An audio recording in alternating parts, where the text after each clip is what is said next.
This session is Attacking iPhone XS Max, and this room is South Pacific, and our speaker is Tielei Wang. So I don't have a great deal to cover because I think most things are sort of wrapping up, but don't forget the merchandise store on level 2 and session recordings from SoC. They have a desk on every level. And the other thing to remember is to put your cell phone on vibrate, please. It's way more pleasant for everybody else that way. So without further ado, please join me in providing a warm welcome to Tielei Wang. Thank you.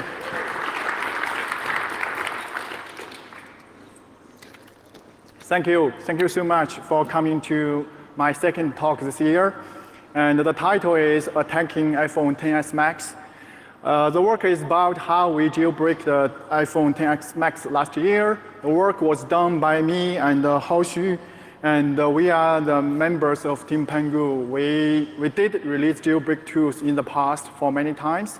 And unfortunately, Hao didn't come here for personal reason. So the presentation will be done by myself.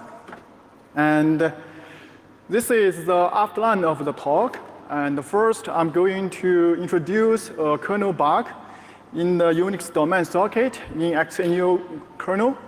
And I will analyze the root cause and the pattern. After that, I will describe how we exploited the bug for iPhone devices before iPhone XS Max that has A12 chips. And after that, I will explain why our original exploit didn't work for the latest hardware model because of the hardware-based mechanism called PAC. And I will analyze the implementation of the PAC on iPhone, and then we will go to see how we re-exploit the bug and jailbreak the iPhone XS Max and conclude the talk. So I think most of the attendees here are familiar with Unix domain socket, but just in case, please allow me to use 2 pages to explain the basic usage of Unix domain socket. A Unix domain socket is a mechanism that allows different process on the same device to do the data exchange. So it's an inter-process communication channel. The 2 pieces of code here shows how the basic usage of the Unix domain socket. You don't have to read the code. I will explain for you. So basically, you create a socket and specify it's a Unix domain socket. And then for the server side, you need to bind the socket to a file path. And then you can read the socket as if it's a file or whatever. So you can read from the socket. And for a client, what you need to do is, first you create a socket, and rather than binding it to a file path, you need to connect the socket to the file path that is used by the server. And then you are able to write to the socket. The data you write to the socket will be received by the server. So this is a basic usage, very basic usage of Unix domain sockets. So let's see what happened in the kernel. Let's move our eye into the kernel. So first, when we create a Unix domain socket, the socket function will trap into the kernel. And then a sequence of kernel functions will be executed, and including ISO create underline internal, ISO log, UNT attach, and after the execution of such kernel functions, a number of kernel data structures will be updated or created. Among such data structures, we just need to remember that the kernel will create a structure called socket and another structure called unPCB. And the reference relationship between the 2 structures looks very simple. So basically, ISO protocol, the socket structure has a field called ISO-PCB, which points to unPCB. And the unPCB has a field called UNP socket, which points back to the socket. After that, we bind the socket to a file name. What happened in the kernel is this. This call traps into the kernel, and it will eventually call a function called unp bind. For the first impression, UMP bind, is surrounded by socket lock and unlock. So for the first impression, this function seems not reachable. What UMP bind did is it will create a new V node, specify its type is VSoC, and update the pointing relationship. To be specific, UMPCB will update its field called UMP V node, which will point to the V node. And the V node has another field called the V underline socket, which will point back to the socket. So it's a very clear relationship. But if you took a further look and UMP bind, you will notice actually there is a temporary unlock. Because creation of a V node is kind of time consuming. So the kernel doesn't want to lock the socket for a very long time. So there is a temporary unlock during the creation of the V node. It's good for performance, but it introduces a risk condition. So the kernel function will be executed in this sequence, and the red box here marks the temporary unlock. That means at the beginning, UMP bind is protected by the lock, but due to the temporary unlock, we can reach into UMP bind. Assume we have two threads. The two threads are trying to bind the same socket to two different file paths. What would happen? So the to bind function will trap into the kernel, and finally UMP bind will be executed at the same time. And two V nodes will be created, but UMPCB will only keep one reference to one of the two V nodes.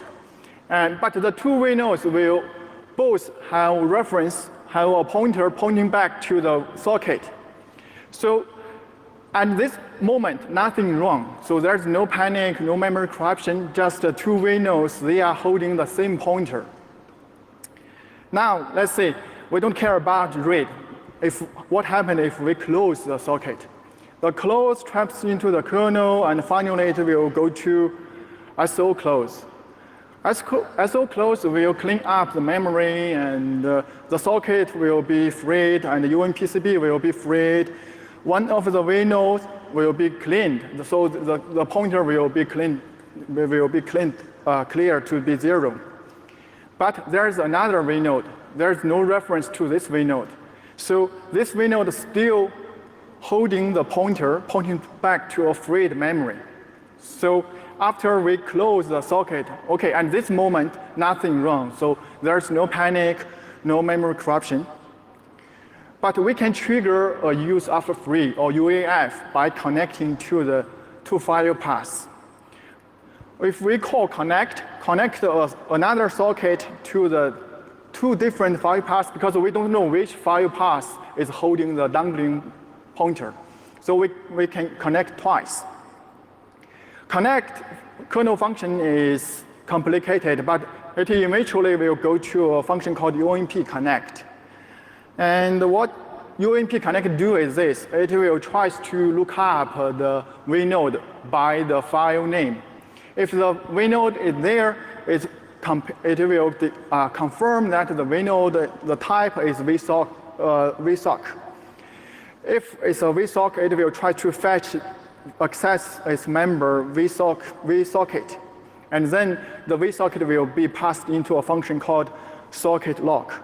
So the dangling pointer in one of the V nodes will pass into this function.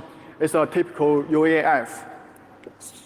This page shows the minimum POC code for the bug. Basically, you can create two sockets. And for the first one, you run two threads. The two threads bind the socket to two different file paths. It's very easy to win the risk condition. After that, you close the socket. So you will create a dangling pointer in one of the two V nodes. After that, you connect another socket to the two different file paths. Likely, you will trigger a panic or some weird thing. So this is the bug. And I think the bug was finally fixed in version 12.2. And the fix is kind of tricky. Now the bind function is still reachable, but after UMP binary takes the lock to the socket, it will check whether UMPCB V node is null or not. So although it's still reachable, but only one V node will have a reference to the socket, so it's fixed. There's no public CVE, so very likely it's audited by Apple internal security team. So after I found the bug, I realized that actually more and more bugs, they are caused by temporary unlocks were discovered recently. And for example, a couple months ago, Yambir from Google Project Zero released a bug in the VM copy operation. It's also caused by a temporary unlock. And 2 years ago, Adam has a bug in IOKit, especially in the IOSurface IOKit module. It's also caused by a temporary unlock. So we can find the same pattern bugs in different modules like IOKit and VM and also socket. So I believe that temporary unlock will become a very important bug pattern. So when we do bug finding, maybe we should pay more attention on this kind of temporary unlock. Okay, now we go to the exploitation, how we exploit the bug on old iOS devices that without A12 chips. So because it's finally the risk condition turns into UAF, let's take a look at the use. The dangling pointer socket will be used by the function called socket lock. You may not want to read all the code, but if you look at the binary version, you will find how beautiful the bug it is. So first, there is a function pointer call after took the reference from a freed socket. And if we can bypass that, there is another write. The write will save a return address to the freed socket. So the binary version may be clear. So the first, from a dangling pointer, it will try to get a pointer from offset 0x18.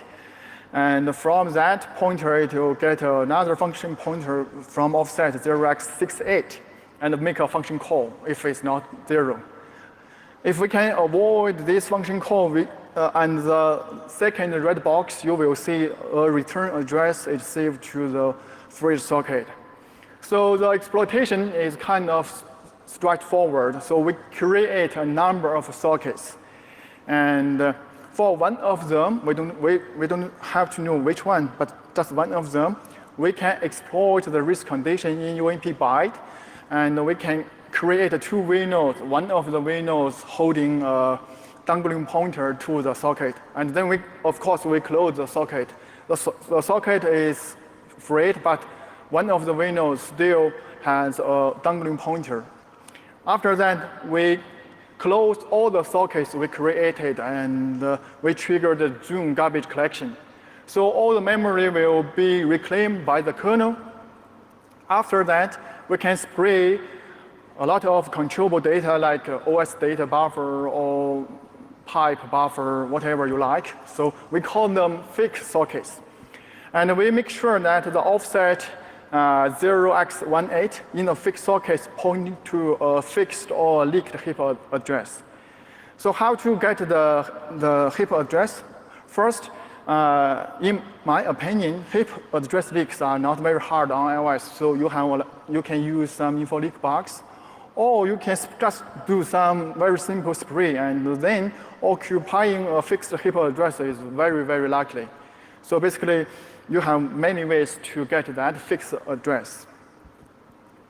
After that, if we make the value and offset 0x68 in the fixed heap address is 0, what would happen? So the following instructions will be executed in the box. So basically, the function return address will be written to the freed memory, to the memory, not freed memory, sorry, and returned to the OS data or pipe buffer.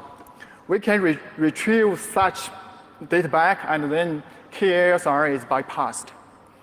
So if we make the value and offset 0x68 for the fixed heap buffer, the following instructions in the box will be executed. So basically, it's arbitrary PC control.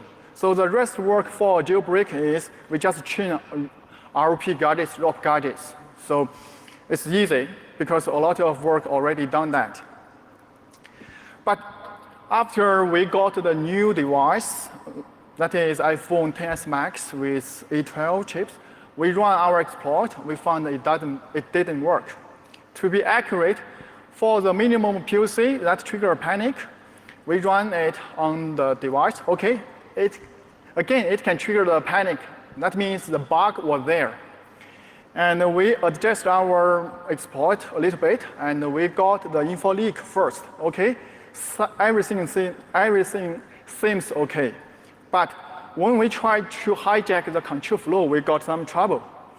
Look, this is the left side is the instructions on the old devices that where we can hijack the control flow because the function pointer is fetched from dangling a freed memory.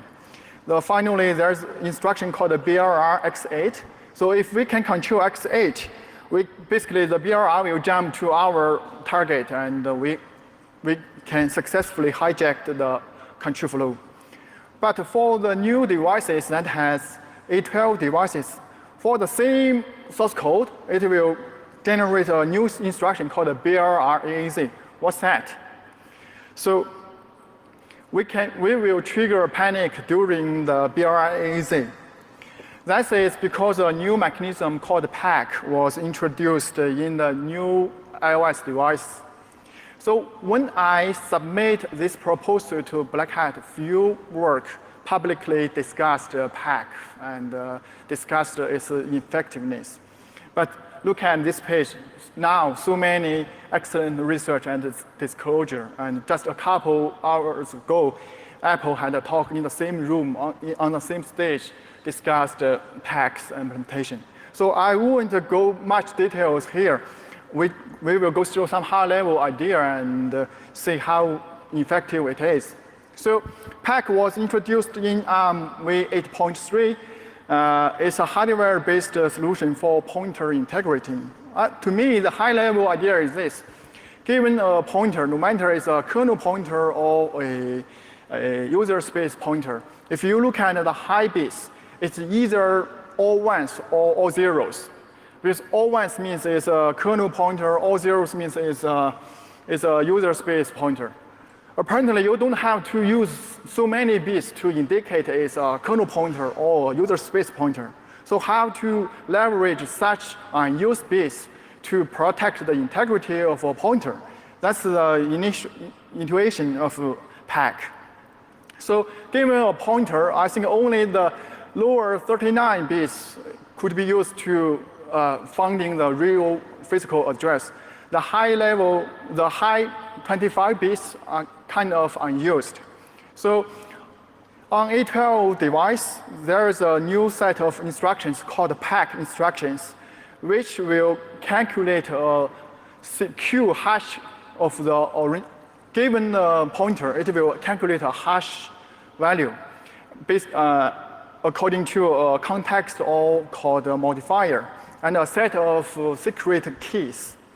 So what the PAC instruction did is this. Given a pointer, it will generate hash code and insert the hash code into the pointer, mark the high 25 bits, so the yellow part. So for a packed pointer, there's another set of instructions called audit instructions. The audit instructions, the idea is this. So we just recalculate a hash code of the pointer according to the modifier and the secure keys. And we compare the newly calculated hash code against the hash code inserted in the packed pointer. If they match, that means the pointer is not corrupted. The audit instructions will produce the original pointer. If there is a mismatch, that means the pointer is kind of fake or corrupted. The audit instructions will generate an invalid pointer. It will mask some bits in the pointer with error code. So the error code will make the whole pointer invalid. So the BRR-AZ instruction, it equals audit AZ and then BRR. So what it did is it first audit the integrity of X8 and then jump to the original address. Because we have no idea about the secure hash keys, we don't know how to generate the valid hash code. So basically, even we have arbitrary control on X8, we will trigger a kernel panic for the BRR instruction. So we have to review the vulnerability and see what we can do. Okay, this is how we trigger the UAF. We trigger the UAF by connecting another socket to the different file paths, and finally the kernel will go to UMP connect. And for our original exploit, we mainly focus on socket lock. That's the first use to the dangling pointer. So if we can avoid that, we will get the second use of the freed socket dangling pointer. So the socket will be passed into a function called socket unlock. So basically, let's take a look at the second use. Socket unlock is very similar to socket lock, except the case that the socket's reference counter turns to 0.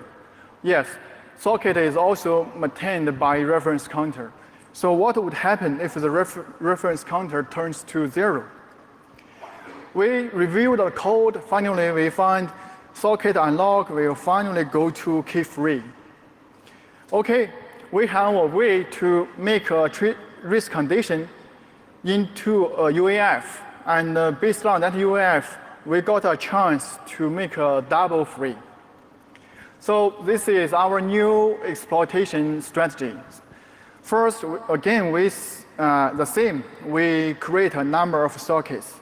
And for one of them, we exploit the risk condition issue, and we create a dangling pointer in one of the with nodes. After that, we close all the sockets and trigger the Zoom garbage collection. After that, we spray controllable data, and we call it fixed sockets. But the same thing is, we make sure the offset 0x18 in the fixed sockets point to a fixed heap address. And after that, what we do is we connect another socket to the file names. And what we can do is, if we carefully control the reference counter field in the OS data, it will go to key free. So the OS data buffer will be freed by the key free function. So the OS data buffer will be freed as if it were a socket.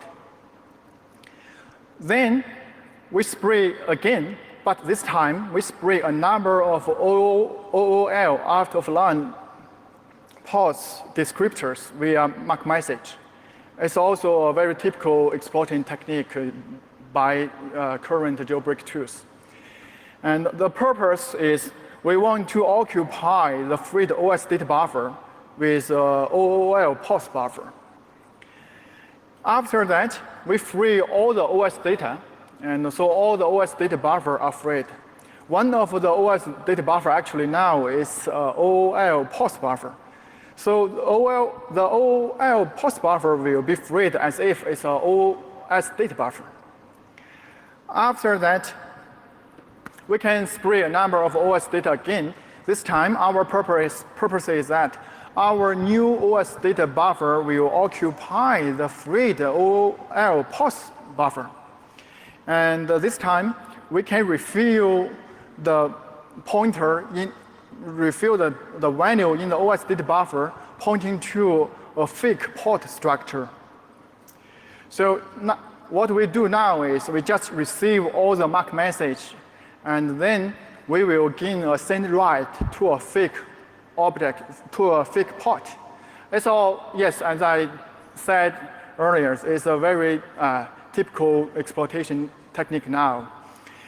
By building a fake kernel task object, we can easily get arbitrary kernel read and write based on the task for PAD0 technique. So far, so good. So since we already get arbitrary kernel code read and write, do we need to fight against PAC? So in the past, if after we get task for PAD0, we can easily patch the kernel, no matter the data or some other sensitive data structures. So we can easily add new dynamic trust caches. So we can bypass the code signing checks in the user space. We can run arbitrary code we want. But on A12 devices, when we try to add some dynamic trust caches, it will trigger some new panic. Some panic looks like this.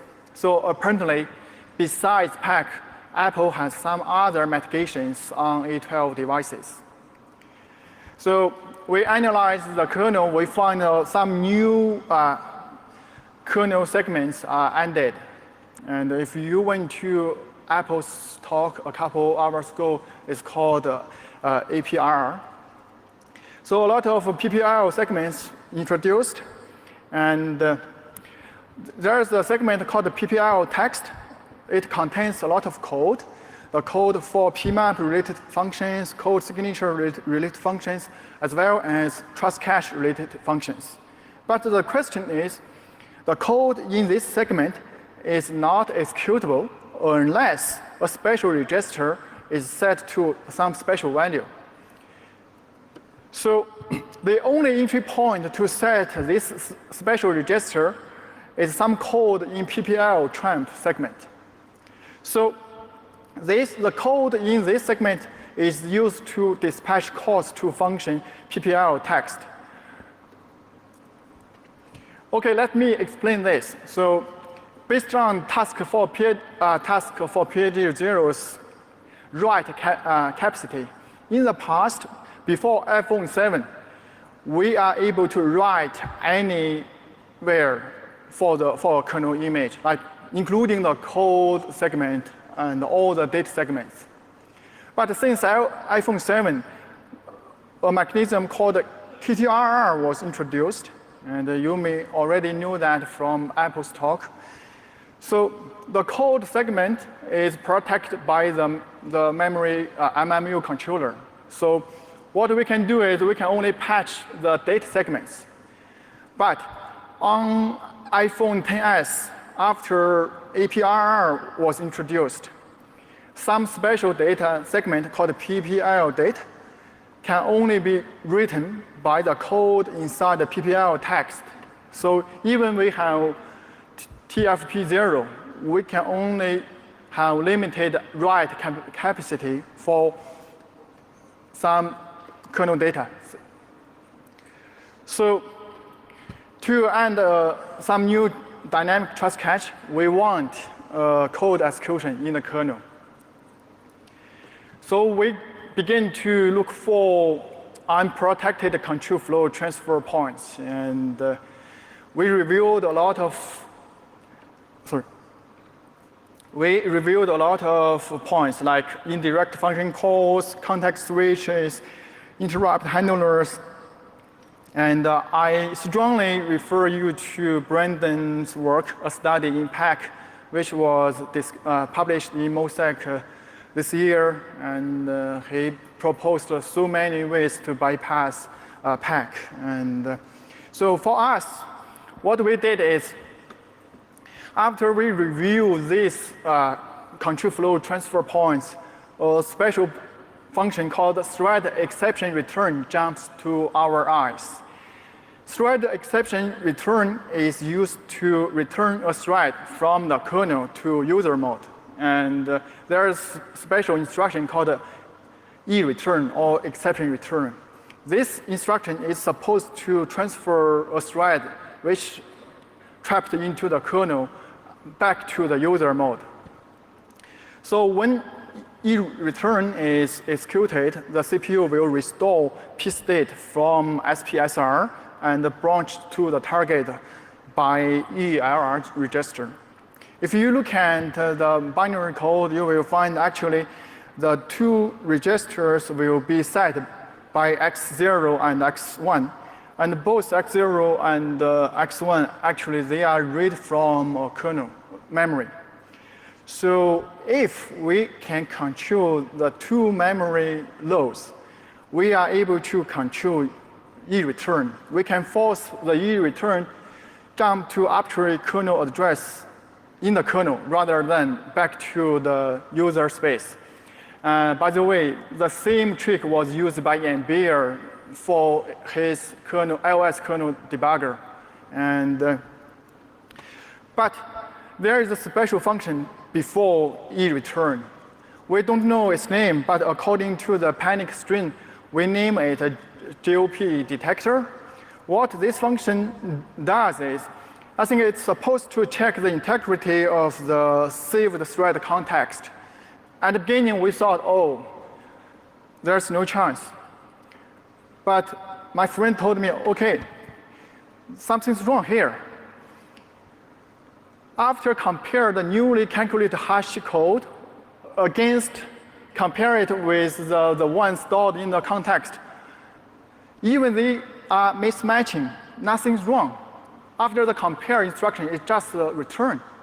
So the early return will avoid calling the panic function.